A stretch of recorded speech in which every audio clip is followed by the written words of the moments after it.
Should you be a landlord or an Airbnb host? What's the difference? What are the benefits? What are the cons? We're going to talk about that right now here on the Fearless Investor Podcast.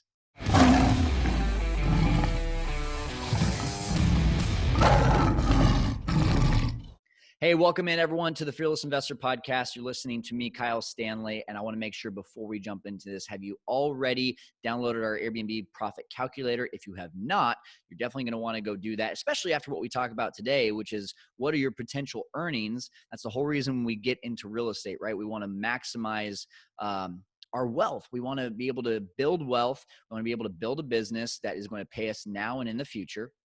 And so what if you did Airbnb? What could you make versus being a long-term landlord? That's what we're going to talk about today. But that's what you can also figure out if you go to fearlesskyle.com, download our Airbnb profit calculator, and then you'll also get an invite to learn about our brand new course, which I think you're going to love, and it can help you to implement all the things that I'm going to teach you today. So I get this question all the time of like, well, Kyle, when you do Airbnb, it's so much more involved. It seems like, you got to pay for all the furniture. So like really, aren't you just like breaking even? And so I want to address those things today. I get those questions all the time.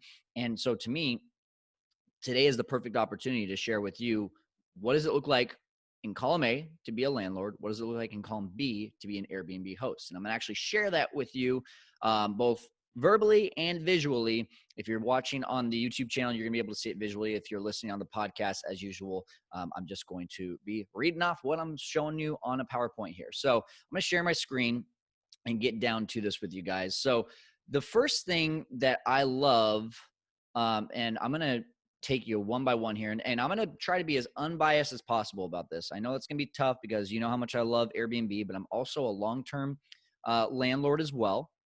And so I know about both sides of this. I also know, because I arbitrage, what the issues are that landlords go through and how I can solve those problems. So if you don't know about arbitrage, I always want to make sure that everyone understands that. Basically, it's another name for it is master leasing. You pick up a lease from a landlord and then you sublease it on Airbnb. So you're able to use other people's properties without having to go out and purchase the property. Pretty awesome. So the first thing is pricing and earnings. What is your potential earnings? So as a regular landlord, a typical landlord is going to earn usually between like 5 to 10% yearly return. So if they put in $100,000, they should earn between $5,000 to $10,000 of passive cash flow after expenses that year. Okay, that's what that means. But then on Airbnb side, if you're owning, 15 to 30% is not unheard of. Guys, I have properties that I own that are making me 70% on my ROI. Some of them are making me an infinite return on my ROI because I had BRRR'd them. If you don't know BRRRR, I'm not going to go into that right now, but essentially getting properties for basically free, that's pretty incredible. Plus, if I'm arbitraging or managing for someone, it's definitely upwards of 100% of the ROI, 3-digit ROIs, or even infinite ROIs. So again, like your return on your investment is just crazy better. That's the number one thing. That's the number one reason why most people look at Airbnb. As a landlord, your monthly rents are based on comps and city regulations. So for example, in California, we have very strict regulations of how much we can raise rents.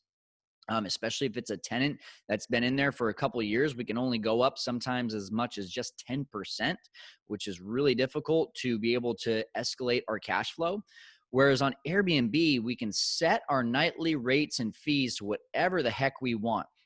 And here's the cool thing is, like, you can look at the comps with Airbnb in your area, but if you literally say, I don't care that literally next door someone's making only $150 per night, I want to set mine at $600 per night, then do it. See what happens. That's exactly what's awesome with Airbnb is you run your own business and you control your own prices. Okay, next, acquiring homes. As a landlord, you must pay for a home with either cash or get pre-qualified for a loan. Or if you are following this channel, you can do subject to, you can purchase with other people's money. You can do a lot of different things to purchase a property, but it still involves cash or the ability to find deals off market.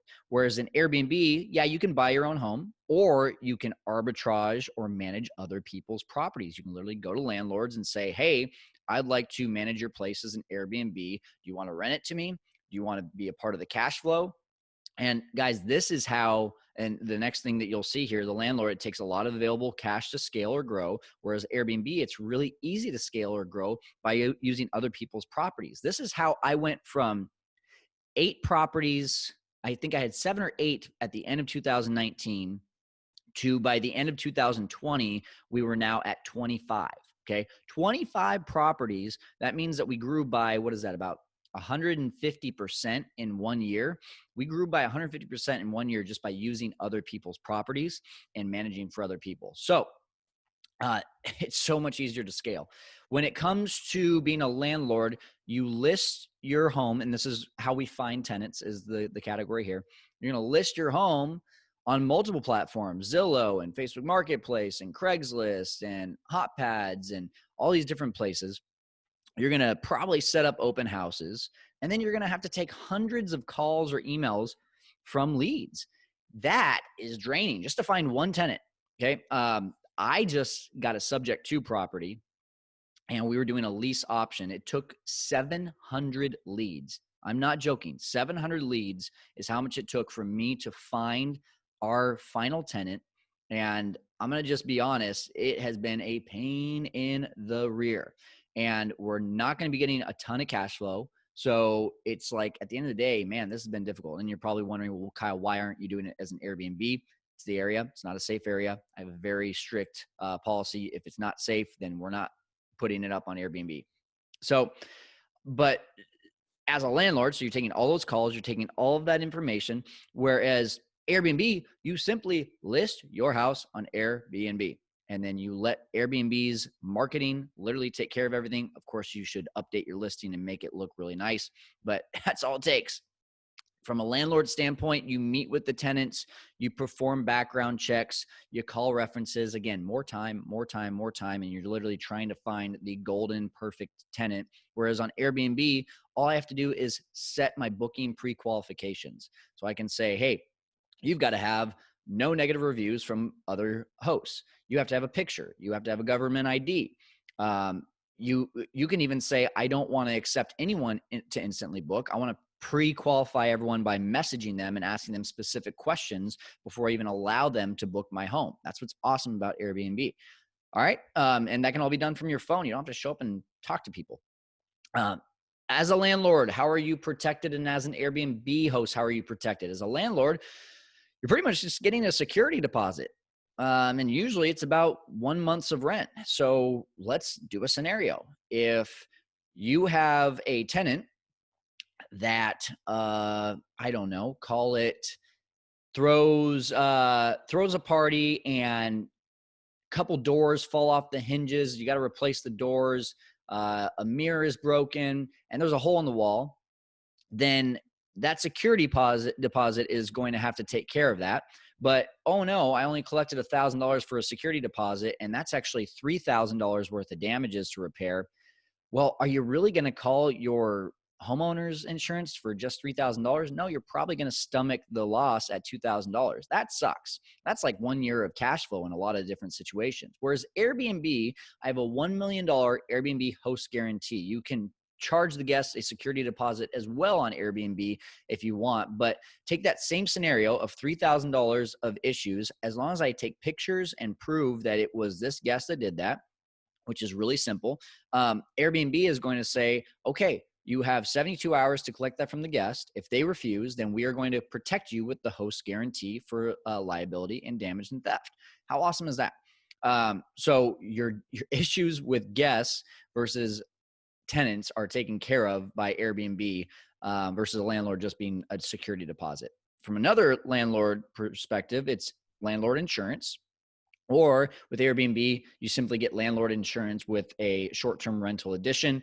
Go to your insurance person, talk to them about it. If they don't know anything about that, you've got the wrong insurance person. If you are in California, then I've got a great guy for you. All you got to do is just comment on this video or DM me on Instagram, Fearless Kyle, and I will send you the guy that I use in California. All right. In terms of setup, landlord. So this is where being a landlord is a little bit easier than Airbnb, the setup.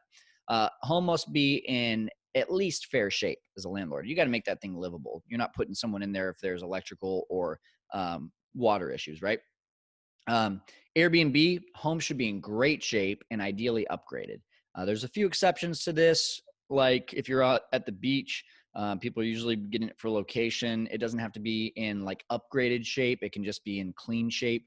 But most of the time you want the thing upgraded. As a landlord, no furnishing is required. As an Airbnb host, furnishing and amenities definitely are necessary. Depending on the size of the home, that can be as little as $5,000 to as much as $20,000 of an investment. But going back to those ROIs, you're literally making triple the ROI sometimes, even after you've paid for furnishing and amenities. That's what's great. That includes that purchase. Rent collection, here's my favorite part of this.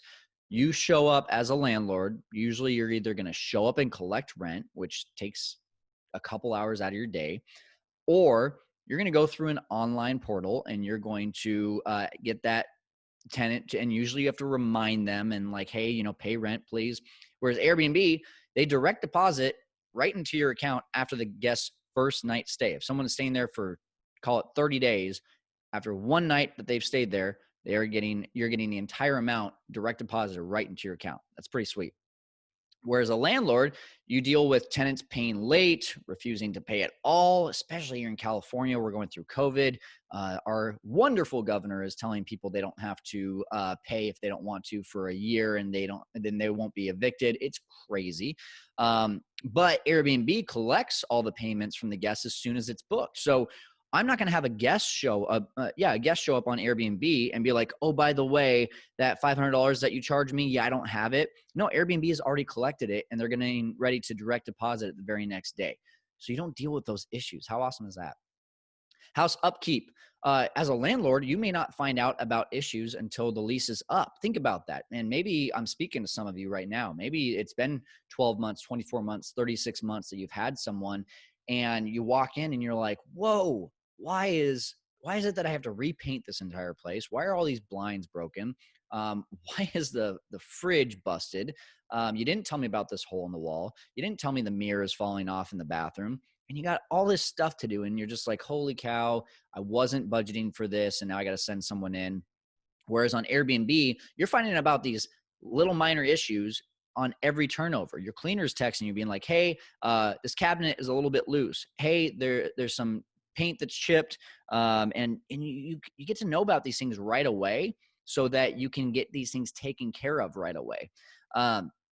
Also on the upkeep, tenants on a landlord side have no vested interest in the place, whereas guests on the Airbnb side are rated by the host. So if I'm a tenant at a home and I break something, my thought usually is if I'm a bad tenant, I'm just going to let the landlord deal with that when we're done with done with this lease. Whereas the guest is going to probably say, hey, really sorry, this happened. Didn't mean to, we broke the bed. So sorry about that. And we hope that you won't give us a bad review. We'll take care of it. We'll pay for it. These guests care about themselves getting rated too, because they want to stay at other places and not be denied by other people. So that is another great vested interest right there. Now, here's what I'm going to kind of wrap up with. I think I'm wrapping up with this is the management side.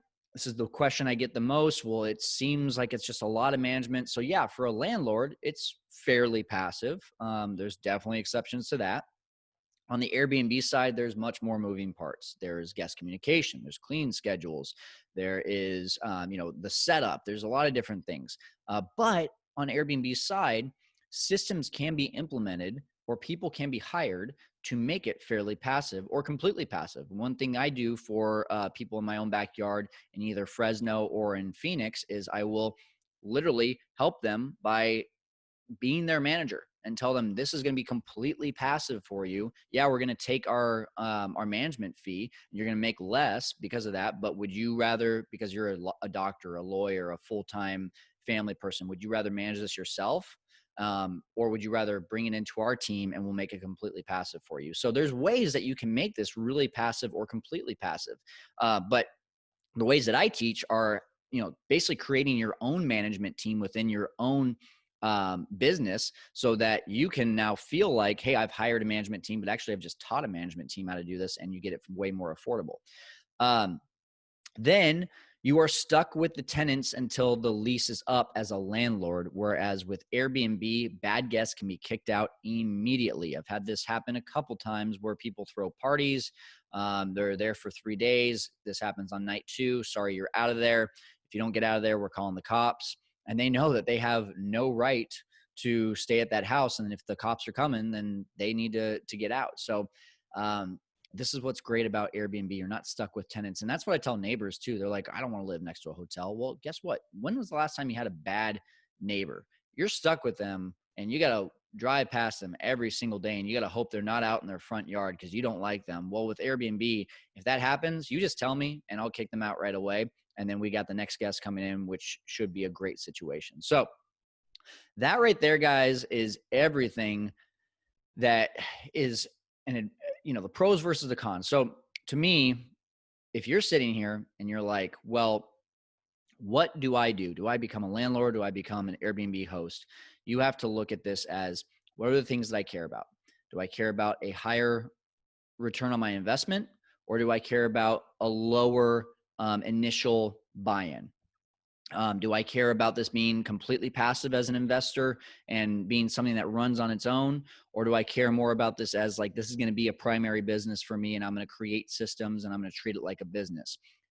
So if you're a lawyer, if you're a doctor, if you're someone that has a full-time job and you have no intention on leaving that job, my recommendation is to either be a full-time landlord or to get a house that could be treated like an Airbnb, and then find a management company and have them do it for you. Now, again, I give information and advice all the time, but this has to be something that you evaluate in your own household, in your own financial situation. This is not a blanket piece of advice.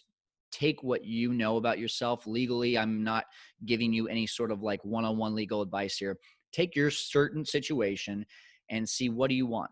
And if you care more about the ROI, and you care about it being really either active or passive, either way, then Airbnb is probably for you.